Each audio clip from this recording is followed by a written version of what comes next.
भाभी भाभी भैया को बचा लो, उनके कमरे में कोई है, वो उसे मार देगा। भाभी मैं सच कह रहा हूँ, भैया को बचा लो प्लीज प्लीज, भैया को बचा लो। ऐसा नहीं कहते देव, देखो कौन आया है।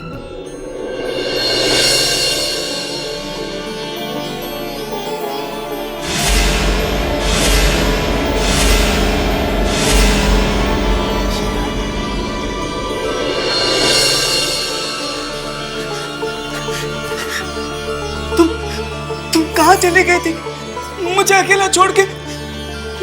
देखो मेरी क्या हालत हो गई है। पता है मुझे देव, इसीलिए तो वापस आई हूँ। सच? तुम मेरे लिए नहीं, मैं तुम्हें छूंगा नहीं, तुम्हारे करीब भी नहीं आऊंगा, नहीं तो तुम फिर से चली जाओगी ना। मैं वापस नहीं जाऊंगी। प्रॉमिस? पहले तुम्हें प्रॉमिस करना होगा देव कि तुम इसे बिल्कुल भी परेशान नहीं करोगे और इसकी हर बात मानोगे। मैं प्रॉमिस करता हूँ भाभी, मैं इसे परेशान नहीं करूंगा और मैं इसकी सारी बातें भी मानूंगा। That's like a good boy. That's like a good girl.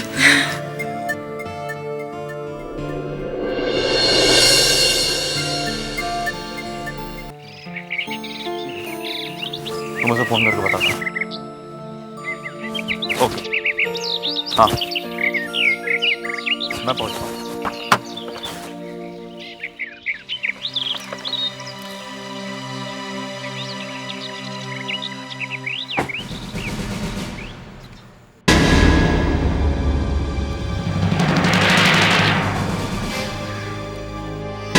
तुम यहाँ?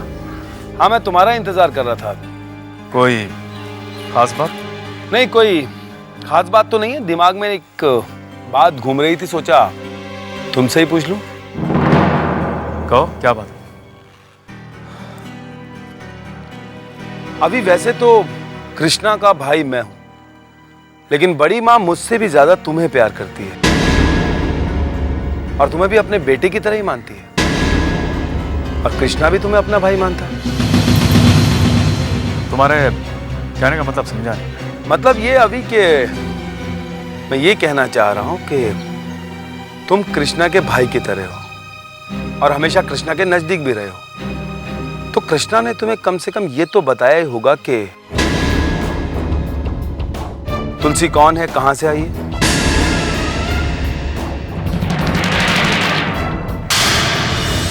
नहीं करण, इस बारे में केके ने मुझे कुछ नहीं बताया। बड़ी अजीब सी बात है कि कृष्णा ने कभी तुम्हें तुलसी के बारे में कुछ ना बताया हो और सीधा शादी कर दी।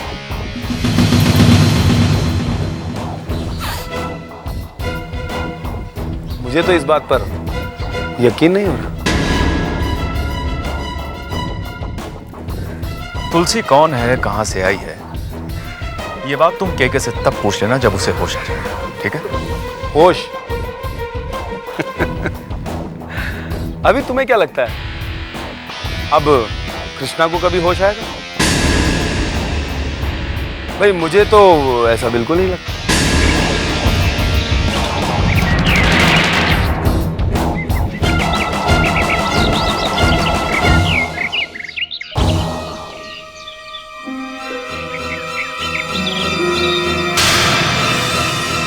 केके को होश जरूर आएगा करण, जरूर।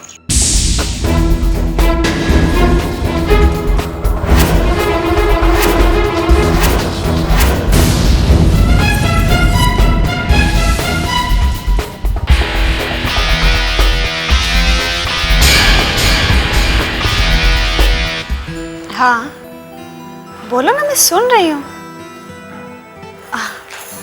नहीं नहीं, आज नहीं, कल। हाँ ठीक है। अच्छा मैं बाद में फ़ोन करती हूँ, बाय। जी भाभी। जिज्ञासा, क्या बात है, आज माँ जी कहीं सुबह से नजर नहीं आ रही हैं? वो तो पंडित जी से मिलने आश्रम गई हैं। आश्रम? हाँ भाभी, जब भी उनका मन अशांत हो जाता है तो आश्रम चली जाती है। बहू, क्या बात है? रोहिणी के आश्रम चले जाने से तुम्हें इतनी हैरानी क्यों हो रही है? बुआ जी, हैरानी की बात तो है ना, माँ जी बिना किसी को बताए जो चली गई हैं। अच्छा, तो तुम्हारा कहने का मतलब यह है कि रोहिणी कहीं चली जाए उससे पहले उसे तुम्हारी परमिशन लेनी चाहिए थी। बात परमिशन की नहीं है बुआ जी। तो फिर तुम्हें किस बात की परेशानी हो रही है बहू? रोहिणी इस घर में हो या ना, तुम ये बात अच्छी तरह से जानती हो कि इस घर के सारे फैसले हम ही करते हैं, इसलिए रोहिणी के चले जाने से किसी को कोई फर्क नहीं पड़ेगा। और जब उसका मन शांत हो जाएगा वो खुद ब खुद चली आएगी, इसलिए तुम्हें ज्यादा परेशान होने की कोई जरूरत नहीं है बहू रानी।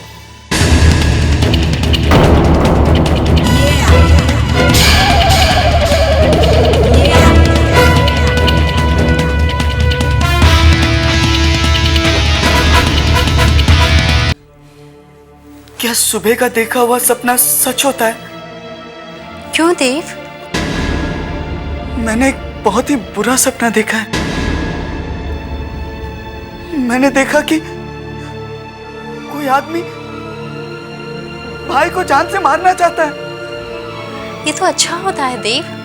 अगर आप किसी की मौत का सपना देखो तो उसकी उम्र बढ़ जाती है। सच? लेकिन तुम्ही ने तो अभी कहा ना कि सुबह का सपना हमेशा सच होता है। देव चलो ज्यादा मत सोचो, सो जाओ। बहुत रात हो गई है देव, सो जाओ। चलो सो जाओ। Good boy.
कौन? कौन है? कौन है?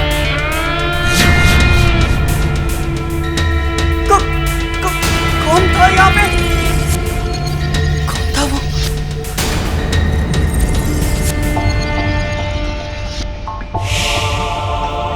कौन है? कौन था वो?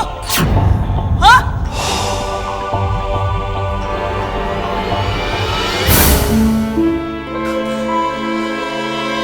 कौन है?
तुम्हारे कमरे की तरफ। हाँ, और मुझे देखकर वो भाग गया और ये चाकू भी उसी का है। इसका मतलब कोई कृष्णा पे हमला करना चाहता होगा। बुआ जी, आप फौरन पुलिस को फोन लगाइए। पुलिस को फोन? हाँ बुआ जी, जब कोई हमारे घर के अंदर तक आ गया तो हमें पुलिस को इन्फॉर्म करना ही चाहिए। ओफो बहू, तुम भी क्या इस पागल की बात को सच मान रही हो? तो आपको क्या लगता है देव झूठ बोल रहा है? नहीं बुआ जी, मैंने खुद उस चोर को देखा था। हाँ देव, देखा होगा, जरूर देखा होगा, लेकिन इस घर में नहीं, अपने सपने में देखा होगा। लेकिन बुआ जी, अगर देव ने सपना देखा होता तो इसके हाथ में ये चाकू कहाँ से आता? उफ़ो बहू, इस तरह के कई चाकू हमारे घर में पड़े हैं। हो सकता है एक हाथ चाकू इसके हाथ में लग गया हो। और तुम तो अच्छी तरह से जानती हो कि पागल जो सोचते हैं उसी को सच मानते हैं। लेकिन बुआ जी वो... देव,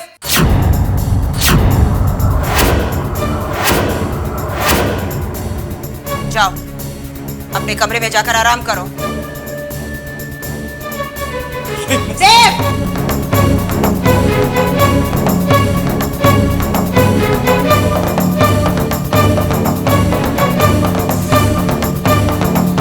बहू, तुम भी जाकर आराम करो।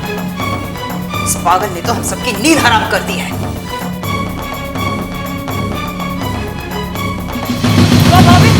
भाभी, भैया को बचा लो, उनके कमरे में कोई है, वो उसे मार देगा। भाभी,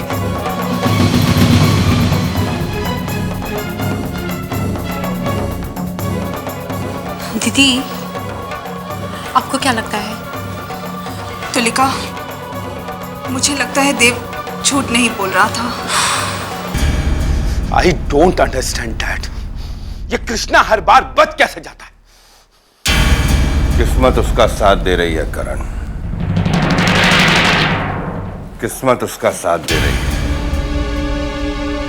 लेकिन किस्मत भी हमेशा एक इंसान का साथ नहीं देती, वो भी अपना रुख बदलती रहती है। जिस दिन किस्मत ने कृष्णा का साथ छोड़ दिया, हमारी कोशिश अपना असर दिखा देगी। बिल्कुल नहीं।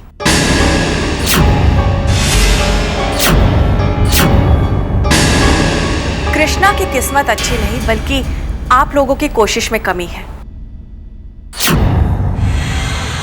अरे मुझे तो अब हैरत सी होने लगी है कि सहाय ग्रुप ऑफ इंडस्ट्रीज पर कब्जा करने का सपना तो आप लोगों ने देख लिया, लेकिन उस रास्ते की एक छोटी सी दीवार तक नहीं गिरा सकते। नहीं छोटी मां, नहीं। उस दीवार को तो मैं कब की गिरा देता, लेकिन हमारे पूज्य पिताजी चाहते थे कि उसके खून के छींटे हमारे दामन पर ना गिरे।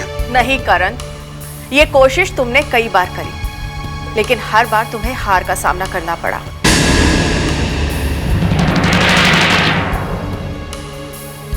और अब तो ये और भी मुश्किल हो गया है, क्योंकि तुलसी के आ जाने से तुम्हारी ताकत धीरे धीरे खत्म होती जा रही है। नहीं छोटी मां, मेरी ताकत खत्म नहीं हो रही, बल्कि अब मैं अपनी ताकत का इस्तेमाल करने जा रहा हूं। डैड, आपको जो करना है आप करते रहिए, लेकिन आज मैं कृष्णा को जान से मार डालूंगा मैं उसे।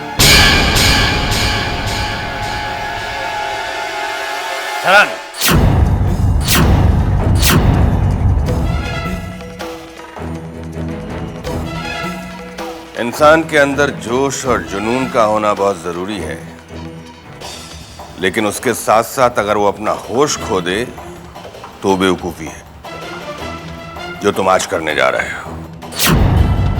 हाँ करण, कृष्णा की जिंदगी वैसे ही मौत की दहलीज तक पहुंच चुकी है।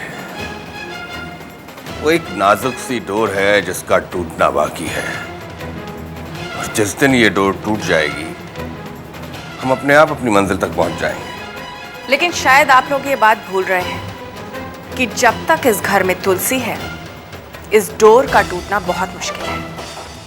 नहीं छोटी मां, मेरे लिए ये कोई मुश्किल काम नहीं। मैं जब चाहूं उस कृष्णा की सांसों की डोर को एक झटके से तोड़ सकता हूं, उखाड़ कर फेंक सकता हूं, और जैसे ही वो डोर टूट जाएगी, उस तुलसी को उखाड़ कर फेंकना मुश्किल नहीं होगा। करण, ये काम उतना आसान नहीं है जितना तुम समझ रहे हो। तो क्या करें डैड? क्या हम हाथ पर हाथ धरकर बैठे रहे?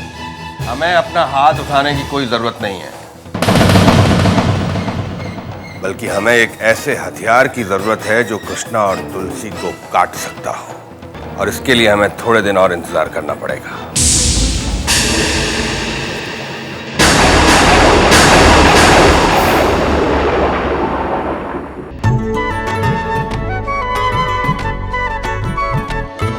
सुख देती है, दुख हरती है, घर की रक्षा